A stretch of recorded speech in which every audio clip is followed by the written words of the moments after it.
오늘의 말씀 정읍감리교회 권우숙 목사입니다.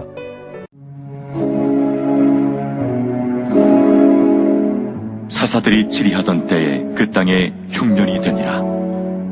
유다 베들레헴의 한 사람이 그의 아내와 두 아들을 데리고 모압 지방에 가서 거류하였는데, 그 사람의 이름은 엘리멜렉이요 그의 아내의 이름은 나오미요 그의 두 아들의 이름은 말론과 기론이니 유다 베들레헴 에브랏 사람들이더라. 그들이 모압 지방에 들어가서 거기 살더니 나오미의 남편 엘리멜렉이 죽고 나오미와 그의 두 아들이 남았으며, 그들은 모압 여자 중에서 그들의 아내를 맞이하였는데 하나의 이름은 오르바요 하나의 이름은 루시더라. 그들이 거기 거주한 지 10년쯤에 말론과 기론 두 사람이 다 죽고 그 여인은 두 아들과 남편의 뒤에 남았더라.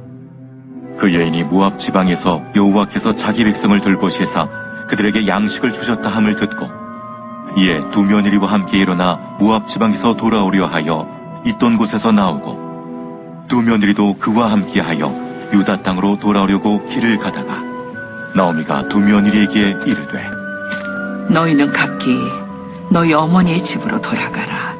너희가 죽은 자들과 나를 선대한 것 같이 여호와께서 너희를 선대하시기를 원하며, 여호와께서 너희에게 허락하사 각기 남편의 집에서 위로를 받게 하시기를 원하노라 하고 그들에게 입맞춤에 그들이 소리를 높여 울며 나오미에게 이르되, 아니니이다. 우리는 어머니와 함께 어머니의 백성에게로 돌아가겠나이다. 내 딸들아, 돌아가라. 너희가 어찌 나와 함께 가려느냐? 내 태중에 너희의 남편들 아들들이 아직 있느냐? 내 딸들아, 되돌아가라. 나는 늙었으니 남편을 두지 못할지라. 가령 내가 소망이 있다고 말한다든지 오늘 밤에 남편을 두어 아들들을 낳는다 하더라도 너희가 어찌 그들이 자라기를 기다리겠으며 어찌 남편 없이 지내겠다고 결심하겠느냐? 내 딸들아, 그렇지 아니하니라. 여호와의 손이 나를 치셨으므로 나는 너희로 말미암아 더욱 마음이 아프도다. 그들이 소리를 높여 다시 울더니 오르바는 그의 시어머니에게 입맞추되 룻은 그를 붙여찼더라. 우리는 인생이 내 계획대로 착착 진행될 때 성공이라 말합니다. 하지만 내 계획이 실패하는 지점이 하나님이 일하시는 시작점이라는 사실을 기억해야 합니다. 인생이 꼬였다고 느낄 때 하나님은 그 꼬인 매듭을 풀며 당신의 은혜를 엮어 가십니다.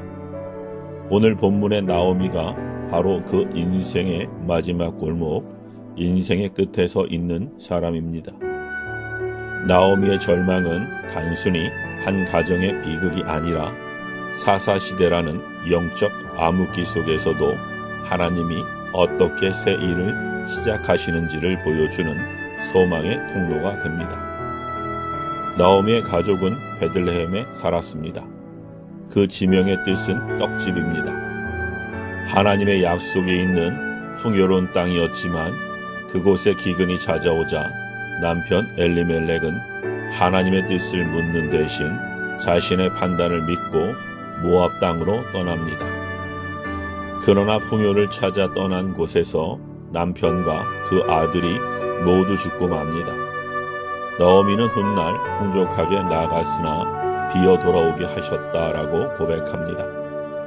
이 텅 비어버린 상황이야말로 오직 하나님으로만 채워질 수 있는 은혜의 공간입니다. 때로 하나님은 우리를 더 큰 것으로 채우시기 위해 우리가 끝까지 지고 있던 가짜 소망들을 비워내십니다.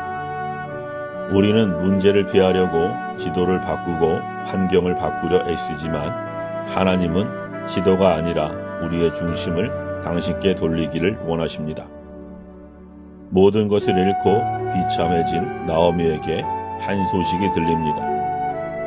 그 여인이 모압 지방에서 여호와께서 자기 백성을 돌보시사 그들에게 양식을 주셨다 함을 듣고 나오미는 다시 약속의 땅으로 돌아가기로 결단합니다. 그녀는 함께 길을 나선 두 며느리인 오르바와 룻에게 고향으로 돌아가라고 권유합니다. 자신과 함께하는 것은 인생을 낭비하는 일이라 생각했기 때문입니다. 나오미는 여호와의 손이 나를 치셨다라고 단식합니다.